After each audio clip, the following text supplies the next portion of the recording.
ایک لڑکے کو اپنے امام مسجد کی بیوی سے بے انتہا محبت ہو گئی۔ اب اس لڑکے نے اپنی اس محبت کا ذکر اپنے ایک بہت قریبی یار سے کیا۔ اس نے اپنے یار سے کہا، مجھے امام صاحب کی بیوی سے بے انتہا محبت ہے اور میں چاہتا ہوں اس معاملے میں تم میری مدد کرو۔ اس کے دوست نے کہا، میں تمہاری مدد کیسے کر سکتا ہوں؟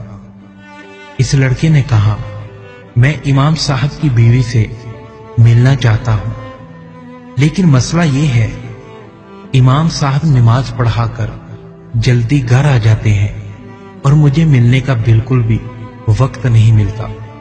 تم ایسا کرو، کل سے نمازیں پڑھنا شروع کرو اور امام صاحب کو اپنی عجیب عجیب مسئلوں میں الجھا کر رکھو تاکہ وہ تمہارے مسئلوں کا جواب دیتے دیتے گھر سے لیٹ ہو جائیں گے، اور اسی دوران مجھے ان کی بیوی سے ملنے کا خوب وقت مل جائے گا۔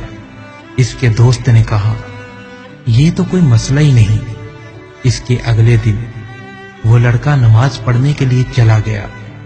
یہ نماز نہ تو اللہ کے لیے تھی اور نہ ہی کوئی نیکی کی نیت تھی، یہ محض اپنے دوست کے گناہ میں ایک معاونت تھی۔ لڑکے نے ایسا ہی کیا۔ جب بھی امام صاحب نماز پڑھا کر فارغ ہوتے تو امام صاحب کو لے کر ایک کونے میں بیٹھ جاتا، امام صاحب سے عجیب عجیب سوال کرتا اور امام صاحب اس کے عجیب سوالوں کا جواب دیتے لیٹ ہو جاتے۔ اسی دوران اس کا دوست امام صاحب کی بیوی سے ملاقات کر لیتا۔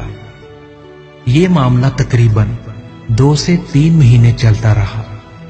ایک دن اس لڑکے کے دل میں خیال آیا، میں کتنا غلط کر رہا ہوں۔ امام صاحب کی بیوی کے لیے میں نے کیا کیا کیا تاکہ میرا دوست خوش ہو جائے، لیکن یہ تو گناہ ہے جس کا مجھے کل کو حساب دینا ہے۔ دنیا مکافاتی عمل ہے، ہو سکتا ہے کہ کل کو یہ میرے ساتھ بھی ہو جائے۔ اس کے دل میں طرح طرح کے خیال آنے شروع ہوئے۔ اس رات یہ سو نہیں پایا۔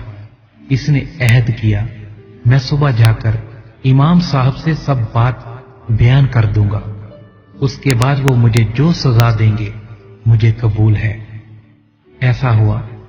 اگلے دن لڑکے نے جا کر امام صاحب کو سب ماجرا بیان کر دیا۔ امام صاحب نے اس کی بات سنی اور مسکرا کر کہا، ارے نادان، نہ تو میری کوئی بیوی ہے اور نہ ہی میری کوئی بہن، تو تمہارا دوست اس کی بیوی کو ملنے جاتا ہے۔ یہ بات سن کر وہ لڑکا پریشان ہوا۔ امام صاحب سے کہنے لگا، واقعی آپ کی شادی نہیں ہوئی اور نہ ہی آپ کی کوئی بہن ہے؟ امام صاحب نے کہا، بالکل، میرے ماں باپ نے ابھی تو میری کوئی شادی نہیں کی اور نہ ہی میری کوئی بہن ہے، تمہیں غلط فہمی ہوئی ہے۔ لڑکا بہت پریشان ہوا۔ اس نے سوچا، کیوں نہ میں دیکھوں کہ آخر وہ کس کو ملنے جاتا ہے۔ ایک دن اس نے اپنے دوست کا تعاقب کیا۔ اس نے دیکھا اس کا دوست اسی کے گھر میں داخل ہوا اور اسی کی بیوی کے ساتھ ملاقات کرتا رہا۔ یہ دیکھ کر یہ لڑکا بہت پریشان ہوا۔ اس کے پاؤں نیچے سے جیسے زمین نکل گئی۔ یہ اپنے ہاتھ ملتا رہا۔ واقعی دنیا مکافاتی عمل ہے، جو کسی کے لیے گڑھا کھودے گا وہ اس میں خود ہی گرے گا۔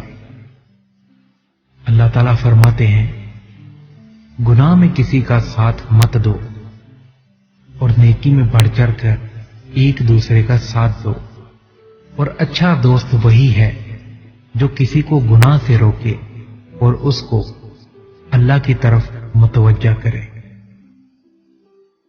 امید کرتا ہوں کہ آپ کو کچھ سیکھنے کو ملا ہوگا۔ دوست تو بہت بنتے ہیں، لیکن عزت کے وفادار بہت کم ہوتے ہیں۔ دوستی ضرور کیجیے، لیکن اندھا یقین کسی پر نہ کیجیے۔